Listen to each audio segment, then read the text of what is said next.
everybody, and welcome to episode 130 of Sports Speak. We've done a lot of them now. I'm Eddie Kalegi. And I'm Tim Moore.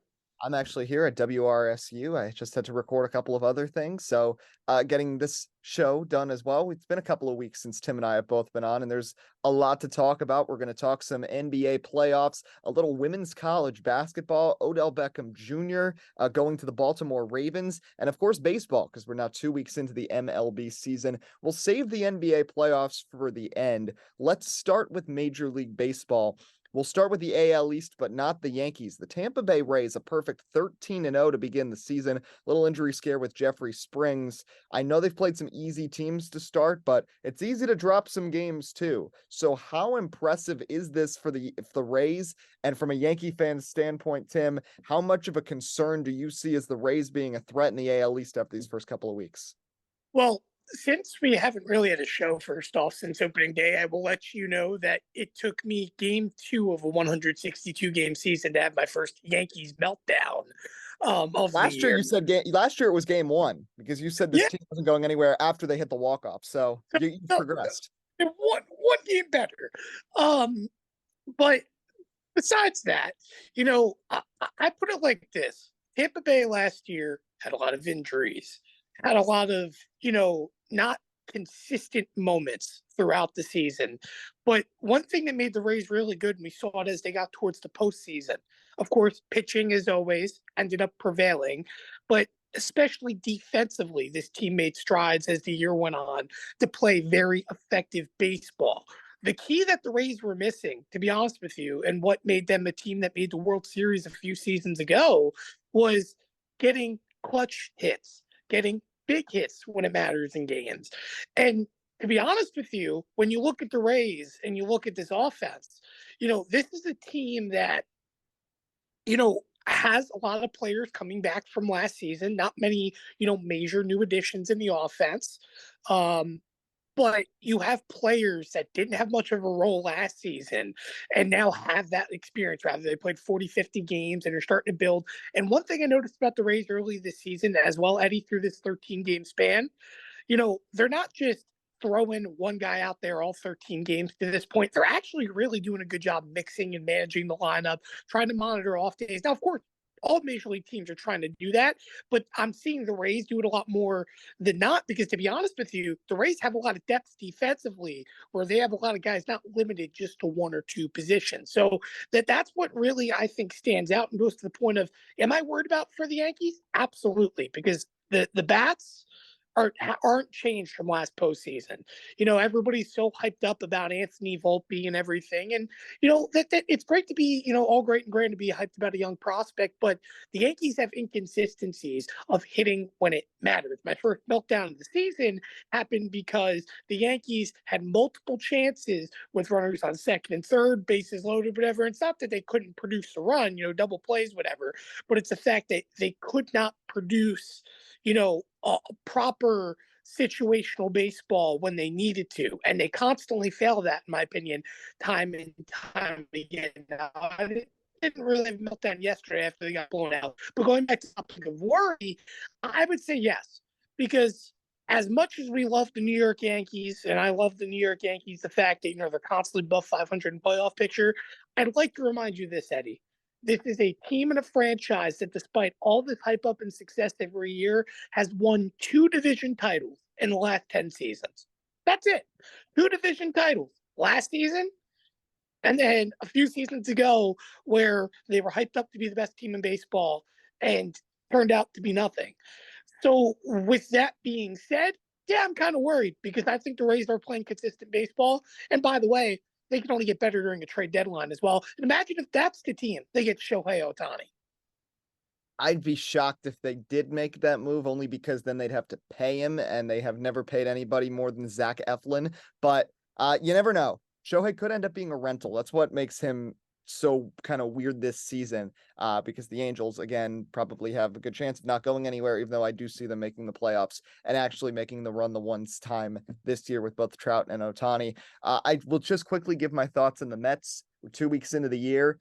Big series win over the Padres. I'm happy about that. No Edwin Diaz, costing them most apparent was the Brewers game, the third game when they had the walk-off of Adam Ottavino because the Mets don't have enough backline pitching, and the offense has been spotty at best to start the season. Pete Alonso's looked great, so has Nimmo. There's been some big problems in the bottom of the order. It's also just really infuriating seeing the San Francisco Giants absolutely rake and half their lineup is Mets players, and now Darren Ruff leaves the Mets. They designate him for assignment. Guess who signs him? The Giants, and he gets a hit off Clayton Kershaw on his first at bat with San Francisco. And now the Giants 2, 3, 4, and 5 hitters are all players who have been with the Mets in the last 3 years. So they are literally Mets 2.0, but their offense is producing more than the Mets, who have the highest paid payroll. So frustrates me, but the Mets have looked good. They've won 3 of their first 4 series. Now the California trip, have to take care of business in Oakland, and we'll see what they do going forwards. But overall, I'm mostly positive about the Mets. We'll have more baseball talk, of course, as the season goes on. But since we're only 2 weeks in, there's very few conclusions that can be drawn on any team. So we're going to leave baseball there. We're going to shift to college basketball, the women's side. First of all, I think it's so great for the sport of women's basketball that they have stars that they can now market. That has never happened before. This rivalry between Caitlin Clark and Angel Reese is great for the sport. I know some of the debates were kind of pointless and kind of stupid, and the whole thing with Angel Reese saying that Caitlin Clark disrespected her by leaving a 21% three-point shooter open is ridiculous. And not everybody likes Kim Mulkey. I'm not the biggest fan of the Iowa team because they ran up the score on Rutgers earlier this year, but as you would say, the fact of the matter is that not Rutgers, I'm sitting in Rutgers. Women's basketball in general is getting more popular. They had 9 million viewers for their national championship game, which I think in the future should be in prime time and not just in a Sunday afternoon. And Iowa and LSU did a great job promoting the sport. Caitlin Clark is going to be back next year. So will Angel Reese in the women's basketball collegiate ranks. So there is a new rivalry there. UConn is always a great story. So I think this is just massive for women's basketball. They are finally getting on the map. And it's because they have found a way to market their stars, something that the sports that are thriving now, like basketball and soccer, they do it because they can market their stars. Yeah, I think that's absolutely huge. And, I honestly hope the WNBA transitions as well into benefiting off of learning off this marketing, because I think it'll also help its viewership. Because to be honest with you, and granted, I don't want to say a few years back. I want to say it's about maybe now 7-8 years back when UConn was going through its massive trend of winning women's national basketball championships. It felt like at that time, women's college basketball until this year was at an all-time high in terms of popularity, because you had players like Brianna Stewart, and at the time, even before that, Brittany Griner and so on, doing things different that really made the sport stand out a little bit from the women's perspective. But, back then, media wasn't as huge. It wasn't as big to gauge. And I think that from a perspective of, getting a little bit of in this case, quote unquote, fake beef and drama, to kind of tell up a story is kind of nice to an extent, because it shows personality. And going back to my point about the WNBA, of course, it's great for women's college basketball, and I think it tells a great story moving forward. But keeping the picture of women's basketball, perspective in general, from a professional standpoint, a lot of these players wants to leave the college level. Very few, of course, go to the WNBA or play, out of the country elsewhere. But the point is that, their personalities, I don't want to say die out, but it just kind of shies away. Whereas their peak is women's college basketball, and then there's the WNBA. So going to that reason, that's why I feel that the WNBA should follow that standard too, because you can only capitalize and build off each other. I feel the NFL does a very good job, of course, building off of college sports, to build up their draft and their future. Same thing with the NBA as well. So I feel this is ideal if the WNBA can merge. But if not, then you know what? I can still live with this, because it's still building women's college basketball, and it needs eyes on it desperately. We've been saying that for years now, and I think this is a great first step. Yeah, I think so too. And really, I think we're in the right spot for this to happen, for it to affect the WNBA, because Caitlin Clark and Angel Reese 2 years from now will be in the WNBA. These stars can be marketed. And that's what you need. That's why, as NASCAR fans, there's so much frustration with sometimes where it feels like NASCAR isn't marketing enough because they struggle to market their stars. Baseball has this problem with Mike Trout and Aaron Judge. It's hard to market them. You have these big personalities now. The only sport that markets based on brand and brand alone is NFL, because think about it. The Giants and the Cowboys, regardless of who is playing at quarterback, any given game between those two teams, millions of people are going to tune in. There is no other sport like that. So other sports have to build off of their stars, and women's basketball is on the cusp of doing that because of what Caitlin Clark and Angel Reese have brought to the table in this really exciting Final Four we got to witness over the past couple of weeks. Let's go to the NFL, the big news of the week, Tim. Odell Beckham Jr. is off the board, and to a team I don't think anybody expected, the Baltimore Ravens. This comes just 3 weeks after Lamar Jackson requested a trade. Now, of course, these moves can't be isolated. The players talk. So I assume this now means Lamar Jackson is bought back in with Baltimore, or he told ownership, I want Odell Beckham Jr. Now he has Odell Beckham Jr. I don't see a world where OBJ signs an $18 million contract to play with Tyler Huntley. So I wonder if you're in the same feeling as me. Does this move with Beckham going to the Ravens guarantee Lamar is going to be back wearing the purple and gold next year? I don't know, because it feels like Lamar has gone very silent. And while I do believe, as things further progress, I'm sure he's going to end up being back with the Ravens. But on the contrary, what if LeBron, goodness, what if Lamar, he is still following course? And what if the Ravens are trying to, sneakily bring in Aaron Rodgers? I'd like to mind you, even though it feels like it's a done deal of him going to the Jets, it's just a matter of compensation and so on.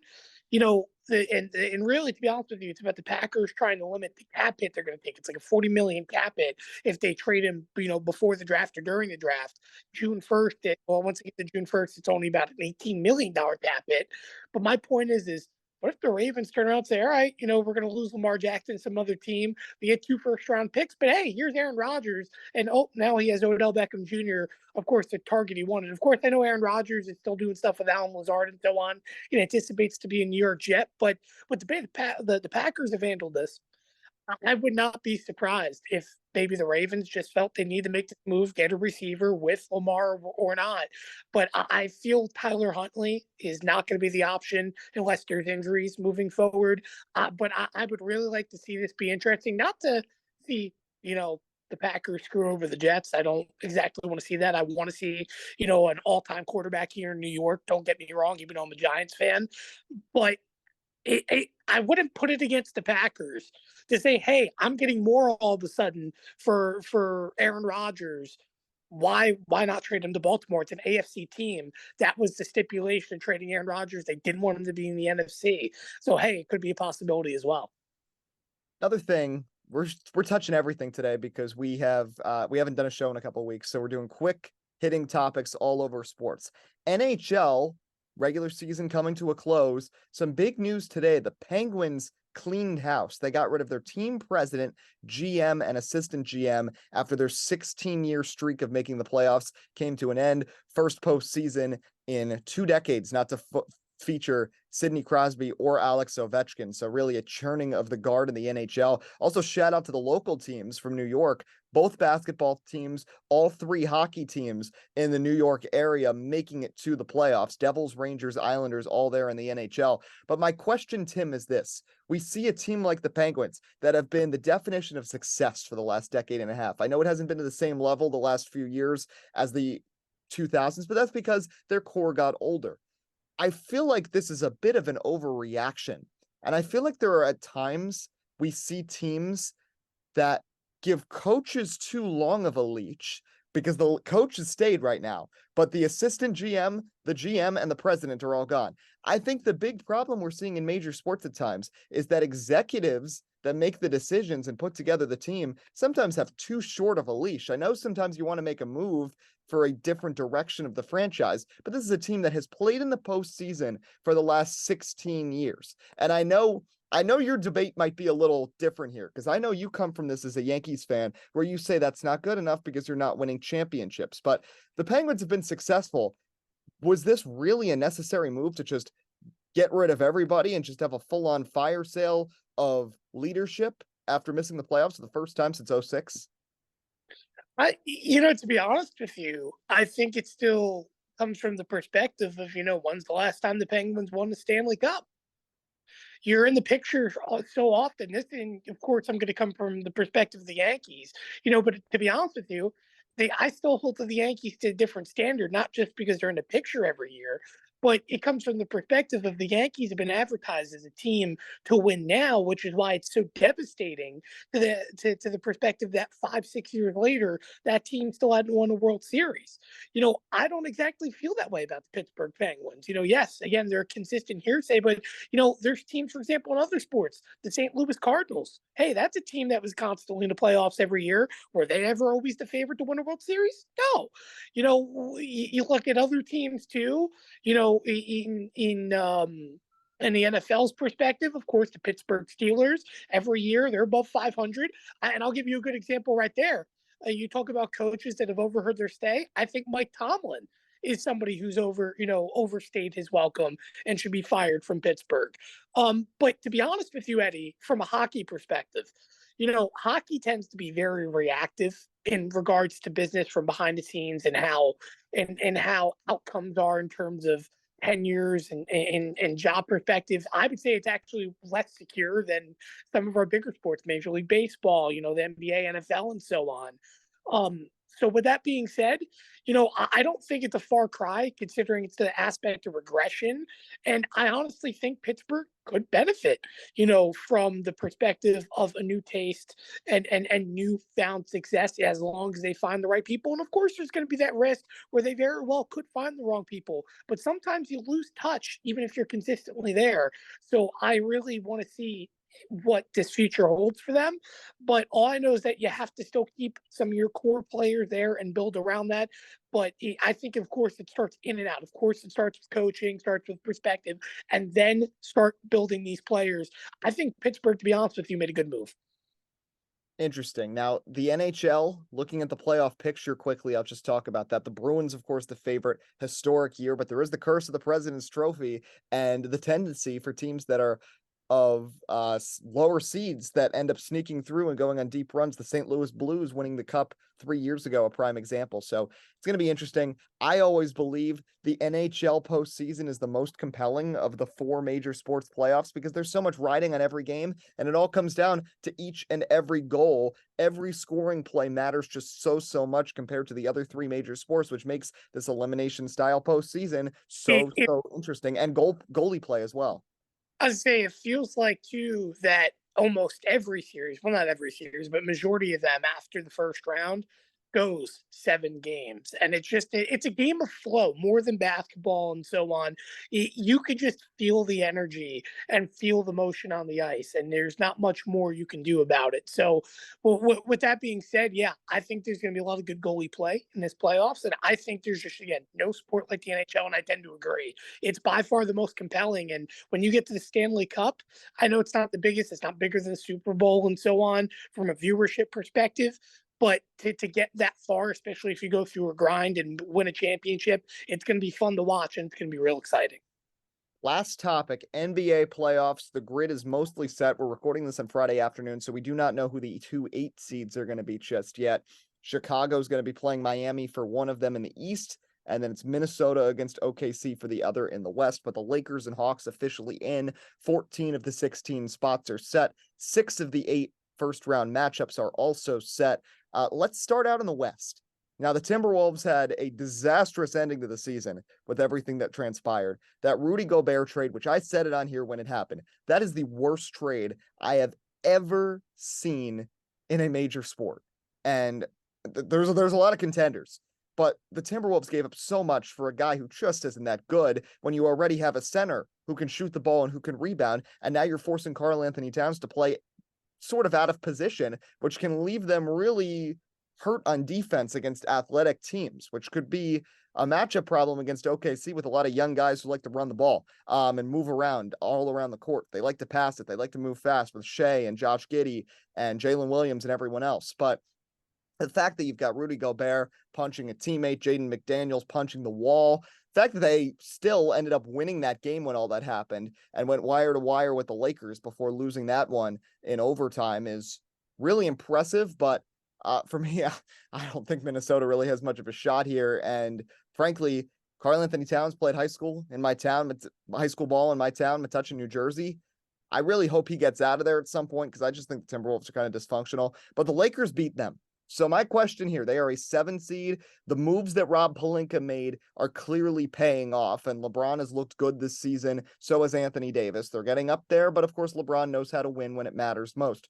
Do you see the Lakers being a threat in this series against Memphis? I don't think so. I'm going to be honest with you. I think LeBron's going to play great. Anthony Davis is going to play great. But it goes back to my point about the Lakers of just there's not consistency overall. And it feels like this every season since they've won the championship. This team doesn't have depth. It's the same thing every year.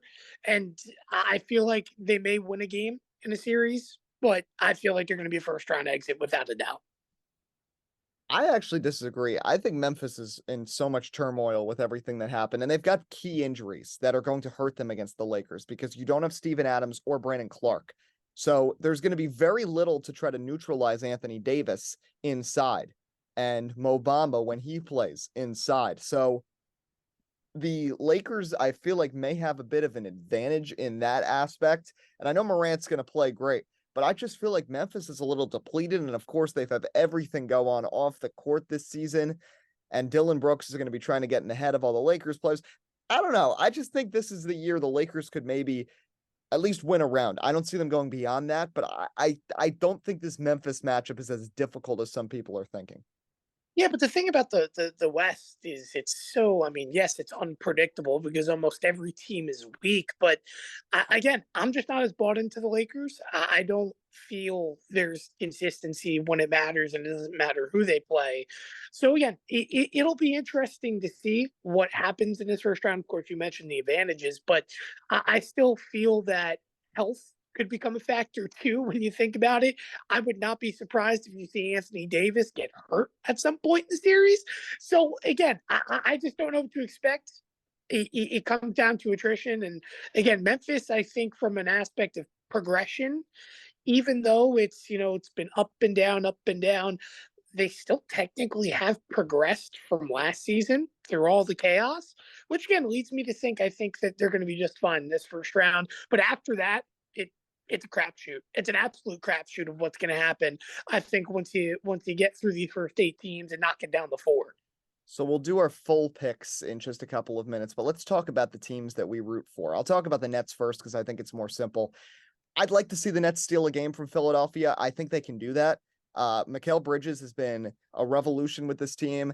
They've made adjustments without Kyrie Irving and Kevin Durant, and they're seeming to pay off. I like this roster composition the Nets have right now. They now have the cap space to make some moves. They also have the draft capital to make some moves in the draft. So the offseason, I think, is going to be good for Brooklyn. Just don't try and get another star. Just complementary pieces. That's how they were successful 4 years ago when they played Philadelphia in a series, when they were led by D'Angelo Russell. They match up with them exact same scenario this time around, but Sixers are going to take care of it. But if the Nets can win a game, I'm satisfied. I think Jacques Vaughn's done a good job to stay as the full-time coach. Mikal Bridges looks good. Claxton is really transitioning into being one of the better centers in the NBA now, which I did not see coming. Dinwiddie looks happy to be back. Joe Harris is starting to find his form again. So I like this current roster composition the Nets have, and I'll see what they can do. But my question for you, the Cleveland Cavaliers are relevant again, and relevant without LeBron for the first time really since the 90s. So the Cavs are in the playoffs. They're matching up with the Knicks, which may be, in my opinion, the best series of the 8. I think those two teams match up very well. Donovan Mitchell now is going to be trying to make up for the fact that he has not been the best postseason performer at times, aside from the bubble in his career so far. Two very young teams. The Knicks were in this position 2 years ago, won a game from Atlanta, but that was it. My question is for you: one, will the Cavs get past the Knicks? And two, do they have anything to rival those top 3 teams in the East in Milwaukee, Boston, and Philly? I do feel like they have something to rival. Again, I don't really know if the Cavs are going to go all the way to the championship, but in terms of the Knicks, this is my honest prediction. I see this series being about 6 games. I have the Cavs winning 4-2 overall, but my thing is I feel RJ Barrett is going to be the interesting one to watch in this series because I feel there is a definite possibility that he could shoot the Knicks quite literally out of this series if he does not shoot well from beyond the arc. It's happened multiple times this season where he shot them out of games. And I feel Coach Thibodeau, at times has not had touch in terms of keeping a good leash on RJ Barrett. Now, I think the player to be honest, who I think to watch from a Knicks perspective that could be very unique in this series. I think Obi Toppin's going to be one because, and Donovan Mitchell actually talked about it a couple days ago, prepping for the series. He feels Obi is the one that you can't really stop, that they have weakness from defensively because he's so fast down the floor where the Cavs have the speed disadvantage that he can just play very physically, very quickly, and really progress a quick tempo Nick offense. So I think he'll be the turning point. But again, RJ Barrett, if the Knicks want to win this series or have a good playoff overall and a good start, RJ Barrett needs to be the key point, as a complementary player.